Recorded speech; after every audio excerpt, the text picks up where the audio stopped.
साध संगत जी, आज की यह साखी सतगुरु नानक देव जी के समय की है, जब सतगुरु नानक भाई मर्दाना और भाई बालाजी के साथ मक्का पहुंच गए और वहां पहुंचकर सतगुरु ने वहां पर शिवलिंग होने के सच को कैसे भाई मर्दाना जी के सामने रखा। आइए बड़े ही प्रेम से आज का यह प्रसंग श्रवण करते हैं। साध संगत जी, जब सतगुरु नानक भाई मर्दाना और भाई बालाजी के साथ मक्का पहुंच गए, वहां जाकर सतगुरु नानक ने एक शब्द का उच्चारण किया और भाई मर्दाना जी ने रबाब छेड़ा, तो सतगुरु नानक के मुख से निकले हुए शब्द को सुनकर आसपास के लोग बहुत प्रभावित हुए और उन्होंने ये माना कि ये कोई बहुत बड़े महात्मा हैं, कोई महापुरुष हैं। तो वहाँ पर भी सतगुरु नानक की प्रसिद्धि बढ़ गई और बहुत लोग आप जी के पास अपनी भेंट लेकर आते हैं और संगत कर निहाल होते हैं। शब्द की धनु सुनकर वहाँ पर सभी निवासी, मक्का निवासी हाजी सभी सतगुरु नानक के इर्द गिर्द इकट्ठे हो गए और सतगुरु नानक भाई मर्दाना को कहने लगे कि हे मर्दाने, जिसको देखने के लिए तू जहाँ आया है, जहाँ जाकर उसको देख।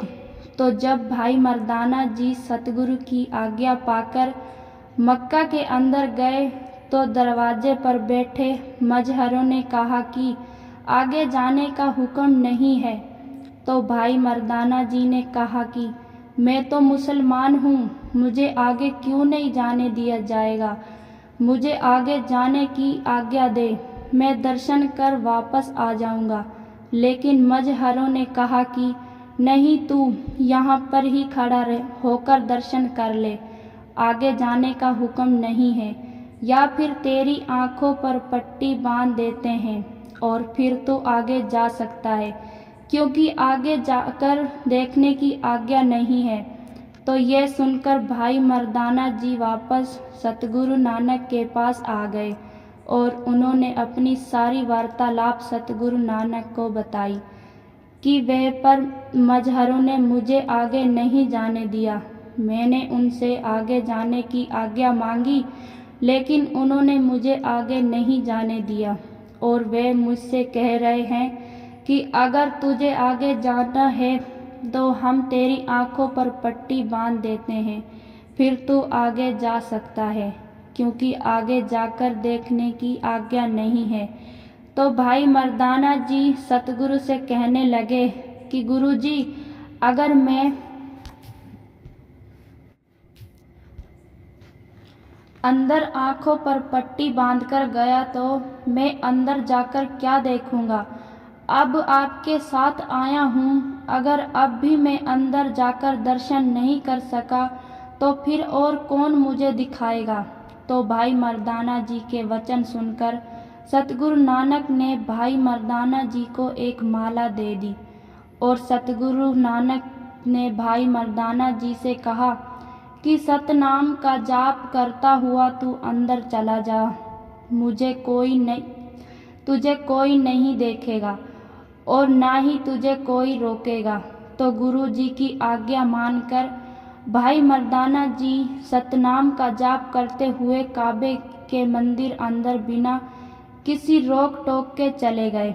तो उन्होंने वहां पर देखा कि वहां पर पत्थर की एक बहुत बड़ी मूर्त वहां पर रखी हुई थी और कुछ नहीं था। वे देखकर भाई मर्दाना जी चुपचाप सतगुरु नानक के पास आ गए और कुछ नहीं बोले।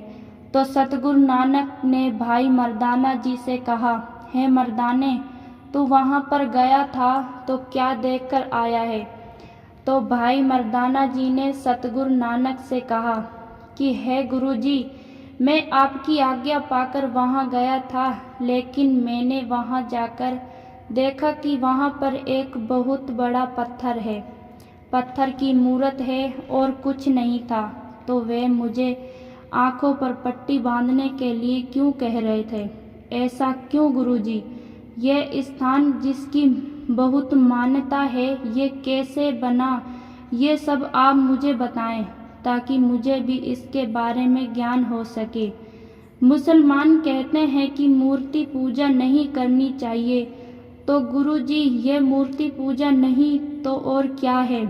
तो भाई मर्दाना जी ने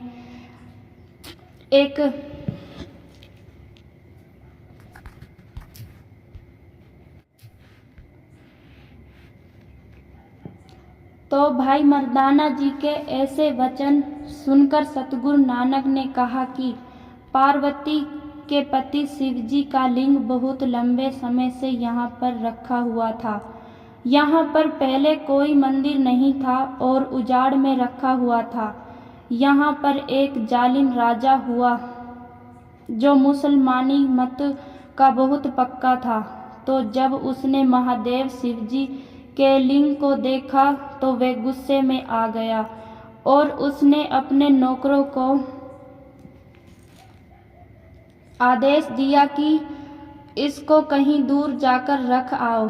तो राजा की आज्ञा पाकर नौकर इस लिंग को उठाने लगे तो वहाँ पर सभी तरफ आग लग गई। सभी दुकानें, घर आग में जलने लगे। तो राजा ने इसको शिवलिंग की क्रोपी का कारण समझकर माफ़ी मांगी और माथा टेका। तो उसके बाद रात के समय राजा के सपने में आकर लिंग ने कहा कि यहाँ पर एक सुंदर मंदिर बनवाओ और आंखें बंद कर अगर उस मंदिर के अंदर आ जाओगे तो सभी कार्य सिद्ध होंगे, और अगर तू इस प्रकार नहीं करेगा तो बहुत दुख पाएगा। तब राजा ने अगले दिन ही मंदिर के निर्माण का काम शुरू करवा दिया और मंदिर के संपूर्ण होते ही शिवलिंग को अंदर रख दिया। इस लिंग को मंदिर के अंदर ही स्नान करवाया जाता है और जो स्नान का पानी बाहर आता है, हाजी लोग उसको हाथ में लेकर अपना हज संपूर्ण करते हैं। तो ये वचन सुनकर भाई मर्दाना जी ने सतगुरु नानक से कहा कि हे गुरुजी, जब मैं बिना पट्टी के अंदर गया था तो मैं अंधा क्यों नहीं हुआ, क्योंकि मैं तो बिना पट्टी के अंदर जाकर सब कुछ देख आया हूँ। तो भाई मर्दाना जी के इस प्रश्न को सुनकर सतगुरु नानक ने कहा कि तेरे ऊपर करतार की कृपा है, तेरी भ्रम निवृत्त हो चुका है। तो इस तरह दिन बीत गया। तो रात के समय सतगुरु नानक काबे की तरफ पैर कर के लेट गए। तो जब एक पहल रात रह गई तो जीवन मुल्ला, जो कि मंदिर के अंदर झाड़ू मारने आया था, उसने सतगुरु नानक को काबे की तरफ पैर करते हुए सोते हुए देखा। तो उसने गुस्से में आकर सतगुरु नानक को लात मारी और कहा कि तू कहाँ से आया है, तू कौन है जो काबे शरीफ की तरफ पैर कर सोया हुआ है। तो सतगुरु नानक ने शांति से प्रेम वचन कहे कि हम मुसाफिर हैं, सफ़र कर थक कर हम यहाँ सोए हुए थे। हमें कोई सुध नहीं थी कि पैर किस तरफ करने हैं, इसलिए आप हमें अनजान समझकर गुस्सा ना करें और जिस तरफ खुदा का घर नहीं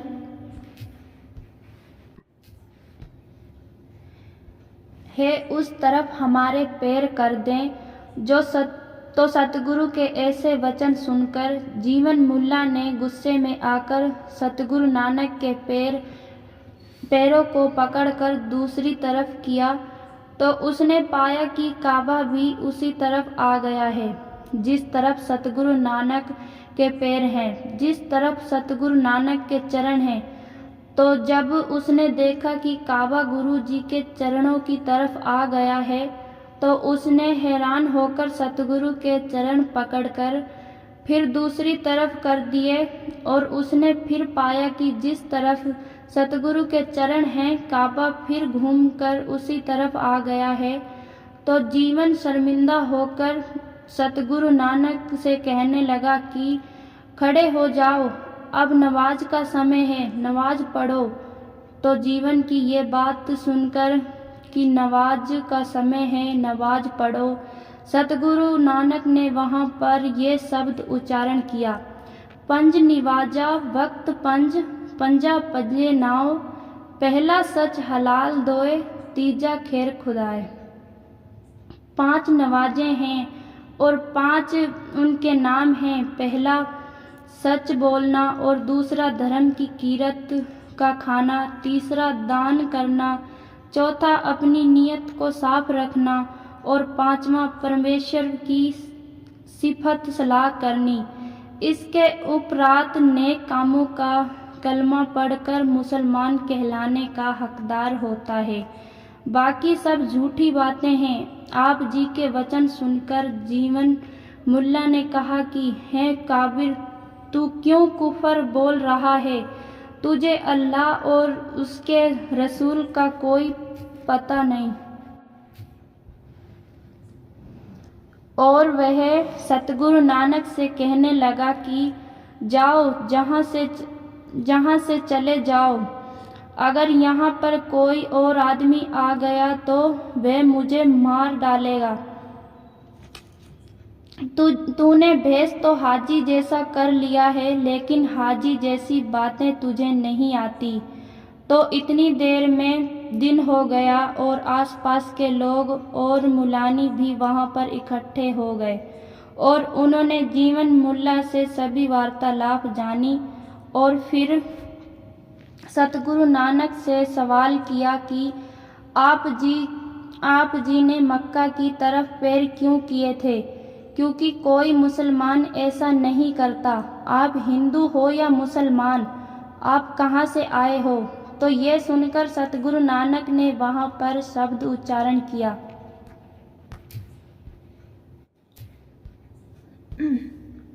मेहर मसीद सिदक मुसला, हक हलाल कुरान, शरम सुन्नत सील रोजा हो मुसलमान। जिसका अर्थ है कि दया की मसीद, सिद्ध भरोसे का मुसला, हक हलाल खाना, कुरान, लज्जा दी सुन्नत सीलता का रोजा रखें तब मुसलमान होता है। तो ये वचन सुनकर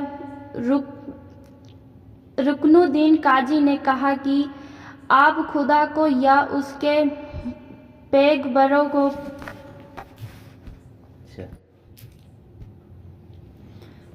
तो सतगुरु नानक ने कहा कि खुदा के दरबार के आगे बहुत पीर बेंग पर हैं जो हाथ जोड़कर खुदा के सामने खड़े हैं।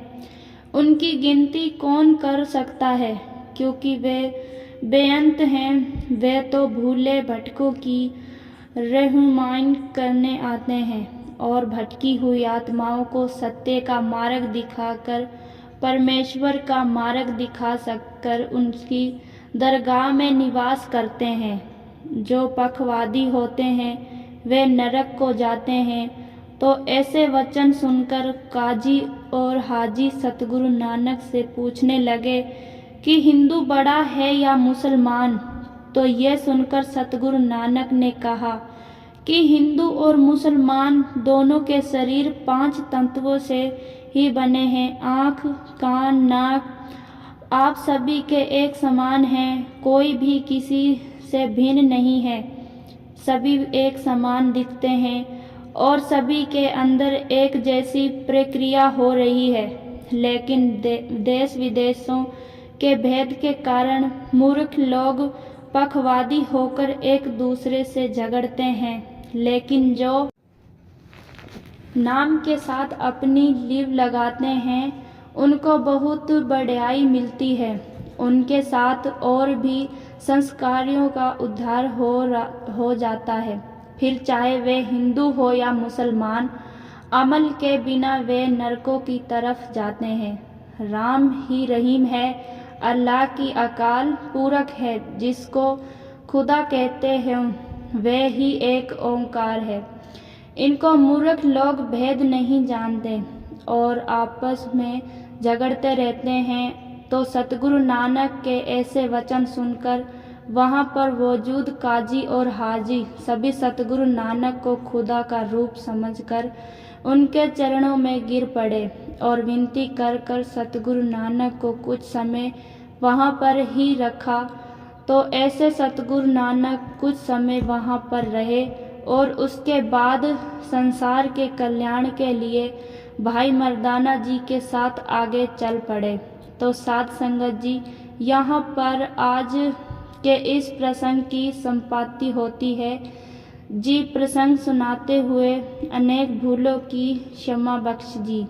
साध संगत जी, इसी के साथ हम आपसे इजाज़त लेते हैं। आगे मिलेंगे एक नई साखी के साथ। अगर आपको ये साखी अच्छी लगी हो तो इसे और संगत के साथ शेयर ज़रूर कीजिए, ताकि ये संदेश गुरु के हर प्रेमी सत्संगी के पास पहुंच सके।